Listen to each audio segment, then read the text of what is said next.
안녕하세요. 포마수학 V 강창성입니다. 자, 계속 극한 심화에 언급하고 있는데 이번 특빵빵3 이번 그 극한 심화의 주제는요.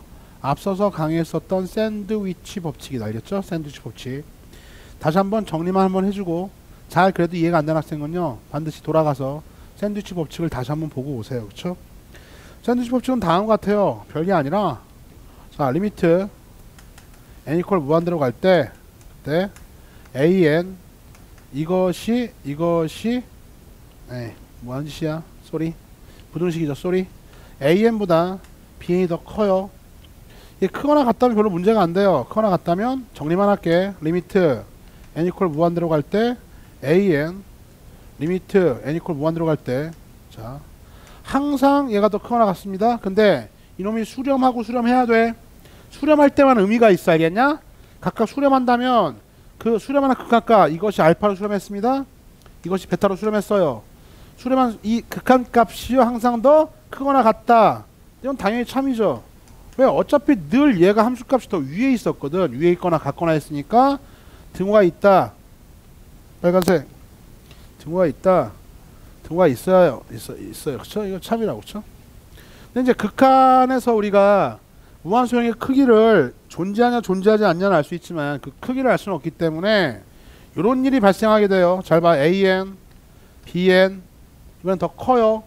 더 큰데 이제 수렴했단 말이야. 리미트 n 이퀄 무한대로 갈 때 예? an 리미트 n 이퀄 무한대로 갈 때 bn 수렴할 때 얘도 이렇게 알파로 수렴했다 베타로 수렴했다라고 할 때 이것이요 여전히 부등식 이거냐 이게 거짓이라고 이걸 주의해야 되는 거죠. 그쵸?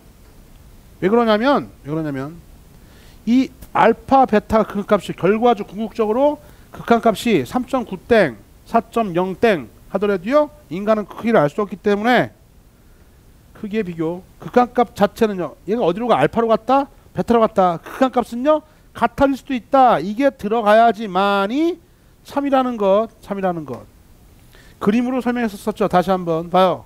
여기에 지금 선생님이요 알파라고 할까? 알파 자 an 자체가 an의 극한값이요 n이 무한대로 갈 때 알파로 이렇게 수렴한다고 하자. an이 얘가 되면 안 되겠다. a 아래서 얘가요 얘가 샥 이렇게 아래 이게 수렴합니다. 이게 뭐야 이게 an 이퀄 fn의 그래프라고 합시다.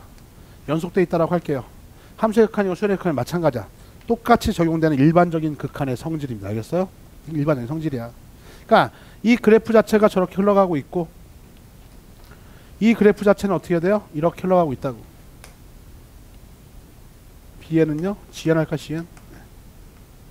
빨간색 그래프는요? 저렇게 흘러가고 있는데 항상 bn이 an보다 더 큰 건 맞잖아요. 그쵸? 근데 지금 an의 극한값이 어디로 가고 있습니까? 알파로 가고 있죠. an의 극한값은 지금요 알파로 가고 있습니다.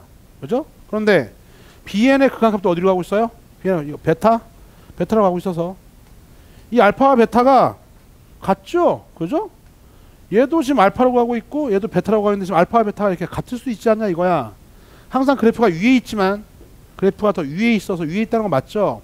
an보다 bn이 더 큰 건 맞는데 근데 극한값에 관한 이야기 an의 극한값은 알파다 bn은 베타다. 즉 얘를 우리가 숫자 예를 들어 3이라고 한다면 얘가요 2.999999999에서 3으로 가는 거나 3.0000000에서 3으로 가는 거나 그 3의 값에 관련된 대소는 비교할 수가 없다 이거죠. 그쵸? 어차피 3으로 가고 3으로 간다? 같다. 2.9땡과 3 어때? 2.9땡과 3은요? 같다. 언제부터? 중학교 2학년 때부터. 그걸 이해해야 된다고. 그러니까 무한소형은요 존재하냐 존재하지 않냐 0과 비교해서 우리가 알고 있던 기존의 0과 비교해서 존재한다. 기존에 알던 0은 존재하지 않는다. 이 차이만 있을 뿐 대소를 비교할 수는 없습니다. 무한소형이요 크기가 존재하는 순간에 유한 확정값이 되는 거야. 무한소형이 아니라. 따라서 어떻게 돼요?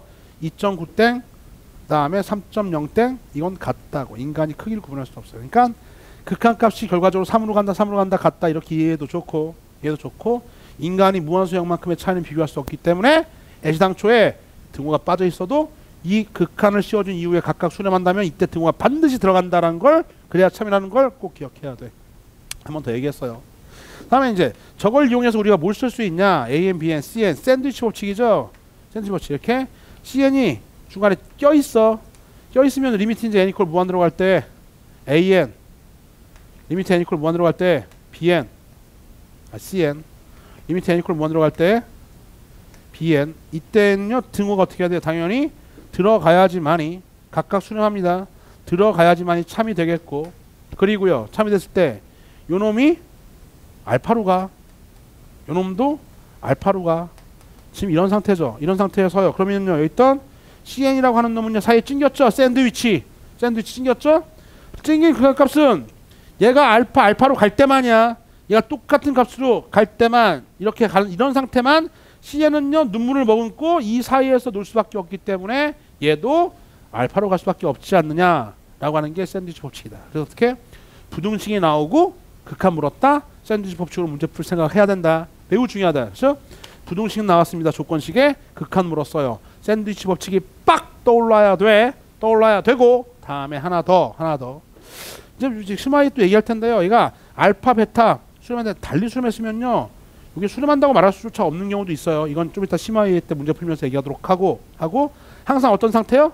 알파 같은 곳으로 갔을 때 찡기는 놈이 알파로 수렴할 수밖에 없다라는 걸 꼭 이해하셔서 각종 증명 문제나 아니면 수학 문제 풀 때 또는 기억, 니은, 디귿 진입 판정 문제 때는요 좀 주의할 거 있다 언급하도록 할 텐데, 일단 이 샌드위치 법칙에 관련된 모델이요 앞서서 어필에 뭐 하다 보니까 결국엔 다시 또 설명했네. 그렇지?